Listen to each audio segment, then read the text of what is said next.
Marvel, ikaw daw nag-order sa kanila na isakay sa aeroplano si Pangulong Duterte. And that is the Duterte. limit also of my authority. That's my mandate. To My have him mandate is to coordinate, Coordinate. disseminate. So, for the record, hindi ka nagbigay ng order kay General Marvel na isakay siya sa aeroplano? Hindi.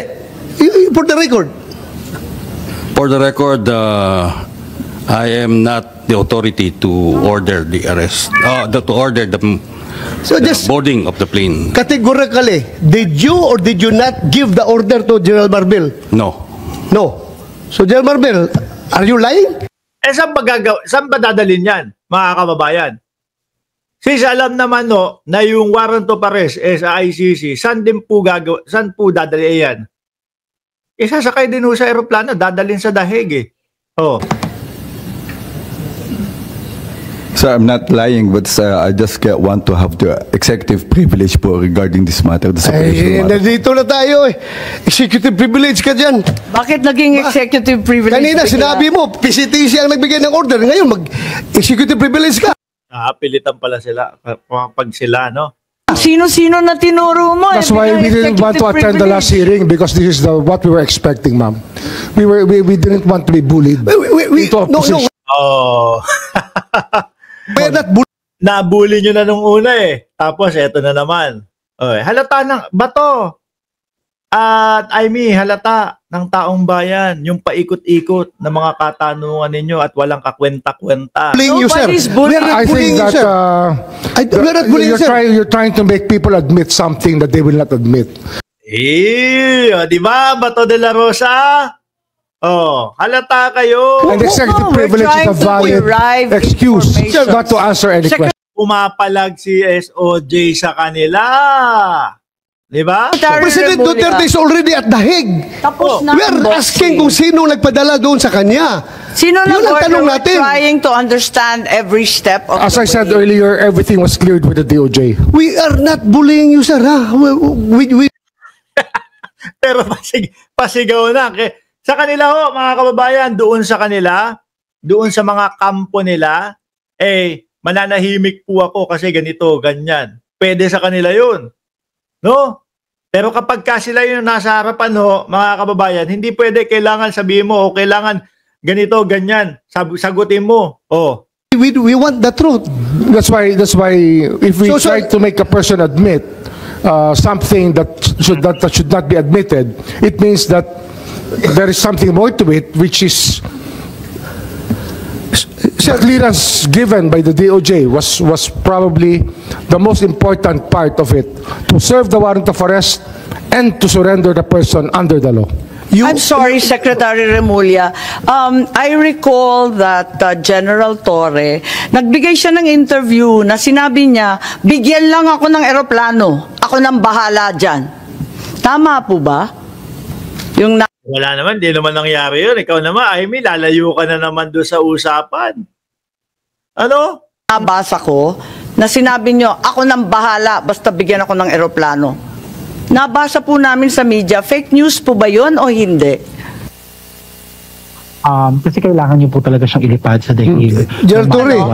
Please panoorin ninyo, nandyan, arrest him, bring him to the Hague, yun lang. Pakita lang. So paano po ibinabasa inyo ni PNP Chief Marbil na how did he say that to you? Na no matter what, we need to fly the former president to the Hague and we need to implement the ICC arrest warrant. Arrest him and bring him to the Hague. Yun na. Arrest him and bring it to the Hague. Ang pinagtatalunan na lang ho nila, mga kababayan, ang gusto nila. Ewan ko kung naiintindihan pa nila o talagang wala na silang butas na mailusot kaya umabot sa, sino nagdala? Tapos ngayon, pati ho yung interview na tapos na hindi na naman dapat siguro kasama dito, bigyan ng eroplano at ako na bahala dyan. Isinama na nila. Simple as that. Parang ho to naghahanap na lang ho ng butas, mga kababayan. Sagot ko lang, sir, bigyan mo ko aeroplano. O di ayos. And then the rest, you planned everything. Matagal na yun Ang plano na yan, matagal na yan. Hindi yan spur of the moment Matagal na yan. And kung sana, tingnan nyo, matagal na daw, di ba? Kung naniwala kayo doon sa inyong mga lawyer, Hindi doon sa sinasabing anak na pinauwi dahil umuwi ka na kasi magmumuka tayong duwag niya, takot. Yung pala, yun, meron talaga. Di ba? Nagkataon lang na talagang yun, the opportunity arose. So Secretary Remulla, nagpa-interview na si General Torre. We're not bullying him. He voluntarily gave this interview. And like many of our countrymen, napanood namin. Sinabi niya na siya talaga. Paano ba yun? Sino nag-utos sa kanya? Ano nga yan, ma'am? Sabi ko nga, clear namin lahat yan. Kasi they were asking me the Klino po legalities. ninyo, Even if I was clear. abroad, my advice was being sought. And I gave them the advice. That, So kayo number ang one, nagutos? serve the warrant of arrest. And number two, surrender him to the Hague. That's what the law provides. So, sir, you're the one giving the orders. Well, in some ways, because I gave them the legal basis for all the actions that happened. So, you're the one giving the orders. If I have to be the one, then if I am the one, No, sir. that is referred to, I will admit it. Kasi- That I gave the clearances to number one, serve the warrant of arrest as I saw it, as I deemed fit, and number two, to fly him to the Hague, to be surrendered under. Akala ho kasi ni Manang Amy at akala ni Bato de la Rosa, mga kababayan, yung mga nag-post na mga DDS doon sa kanilang mga social media and umaabot doon sa punto na manonood din sila ng mga hearing. Hindi. Yung iba dyan na hype lang, no? Kaya itong hearing ninyo, hindi din napapanood ng ibang mga DDS. Kasi ano lang yun. Nabalitaan ko doon sa kapitbahay ko, nag-post, bring home PRRD. Makikipost na nga din ako kahit hindi nila alam. Wala silang panahon dito. No, kaya nga tingnan nyo yung mga DDS dyan sa comment section, walang maisagot sa atin. Di ba? Di ho? Walang maisagot yung mga DDS dyan, mga bossing. Kasi, andun lang sila. Nakita ko, inaaresto. Oy, Duterte ako. Naku, ipopost ko din. Kaya, walang gain na boto pa din sa inyo to. Oh. Di ba? Section 17 of Republic Act 9851. And then that is, I caused this through my brother, Yes, who is the Secretary of the Interior and Local Government. Sir, giving orders is different from giving clearance. Klaruhin natin ito. Well, Ang tinatanong ko is, sinong nag-utos? Because PNP is a uniform organization. Hindi yan gagalaw kung wala mag-uutos. Ang tinatanong namin ng committee, sino nag-uutos? Ikaw sabi mo, you're the one giving the clearance. Ngayon, ina-admit mo na parang sinasabi mo na kung gano'n na lang, ako na nagbibigay ng orders. So, nalalabuan ako doon. Kasi sabi mo, nagbibigay ka ng clearance sa kanila. Sa kanilang ginagawa. Kasi, it's a crisis management time eh. Kailangan. Ang hinahanap nila kung sino yung pumayag doon sa Interpol na makipag-ugnayan. Tingin ko yun mga bossing. Sino ang pumayag sa Interpol na makipag-ugnayan? Huwag po tayong maniniwala, mga kababayan, doon sa tipo bang gusto nilang naratibo na from ICC diretso doon sa gobyerno ng Pilipinas. Dahil po ang dapat hinahanap nila, sino ang nagbigay ng, kumbaga, nag-go signal sa PNP makipag-ugnaya sa Interpol. Dahil yun po talaga ang nangyari, mga bossing. Yung naratibo nila na ICC to Pilipinas, wala pong ganon. ICC, Interpol, Pilipinas, PNP. Maklear lahat. Dapat malinaw mag-isip yung mga taong kasama sa usapan. Nasabihan mo na ahead of time. Na-clear na lahat yan. Tinatanong nila sa akin kung ano nga. Ang sinabi ko talaga dyan. Paulit-ulit itong mga to. Si General Torre, si SOJ, magkasampa kayo ng kaso sa Supreme Court. Ginawa nyo na ba o hindi pa din? O wala pa din? Gawin nyo na. Kung papaulit-ulitin lang nila yan, walang mangyayari. Gawin nyo na, magsampa kayo ng kaso sa DOJ, sa Supreme Court. Ganun lang kasimple yan, Amy. O baka walang planong magkaso talaga. Dahil bakit? Para sa show lang namin ito. Libreng kampanya. No? Nakikita na sambayan ng Pilipino. Diba? Pinapakita namin sa mga DDS. Baka hanggang doon lang kasi.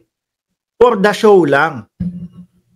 Diba? para iboto lang kami. Tama ba? Oh. Sabi nitong mga to, kung may nakita kayong mali, kung may nakita kayong illegal sa ginawa namin, sampahan nyo kami ng kaso. Number one, you can serve the warrant. And number two, Hague. Surrender him to the Hague under the law. So- That is what the law provides. So ang ibig sabihin, Inunod lang yun, batas. nalaman na ninyo na may warrant bago pa umabot yung March 11, 3 a.m. na sinasabi. Hindi po. Nalaman may clearance na una, before sasabihin ko March sa inyo, 11. nalaman ko po na merong problema nung March 9, ako po yung nasa airport at sinasabi sa akin, mukhang may mga chismis na merong warrant. So balik tayo sa Pero chismis mo yun. Kung alam ko kung totoo yun, Sabi ni Ma'am Janelle Vanderhars, Mark Ramos, ano ang assessment mo sa hearing? Sino ang talo? Eh di yung mga senador, halata na ipinipilit po yung kanilang gusto. O naiintindihan po at nakikita ko doon sa reaksyon ng taong bayan na yan po kasi ang gusto nilang makuha yung reaksyon ng taong bayan pumanig sa kanila. Nakikita naman ho natin sa comment section, mga bossing. O, yung mga taong bayan ay nabubwisit sa kanila. Yung mga DDS naman po na nadala ng hype, ganito, bring home PRRD talaga, ganyan. Wala na, tulog na doon sa kanilang mga bahay. Walang pakialam doon sa hearing. Wala din itong hearing nito. Di ba? Yung pakay nila, ayun, mga tulog na. hindi na po ako lumipad. I would have stayed here. Pero I had to fly because I had a commitment So nautusan ninyo ng March with the 9? UNODC. So nautusan ninyo ng March 9 si PNP Chief? Hindi ho, Marbil? nung dumating po yung warrant, yung diffusion order, pinadala po sa akin yan. Siyempre, ang technology naman, nasa Vienna po ako, kahit iba yung oras. Nung nakita ko po yung diffusion order, sabi ko, that's valid. You can serve it. Valid. Serve it. Tapos, di ba? Ay, nako. Tapos sasamahan nyo pa ng isang Robin Padilla. Alam nyo, kala ko mag-stand out si Robin Padilla dito. Yung pala, iiyak lang, mga kababayan. At yung pag-iyak, malayo na naman ho. Malayo doon sa ibig sabihin. Biruin mo, ito, idinikdik ni Robin Padilla, ito pong tao na to, nakipag laban ho ito sa mga rebelde, etc., etc. O kalimutan na natin yung mga na biktima, di umano. Ganon ang gusto ipamukha ni Robin Padilla. Tama po ba yun? Mga kababayan? Paano? Magpapaalam na muna ako sa inyo. Mga boss chief amo, sir. Umabot tayo ng ilan? 6,000 viewers, no? Huwag niyo pong kalimutan na mag-like, mag-subscribe, and mag-share dito sa ating channel. Paalam po hanggang sa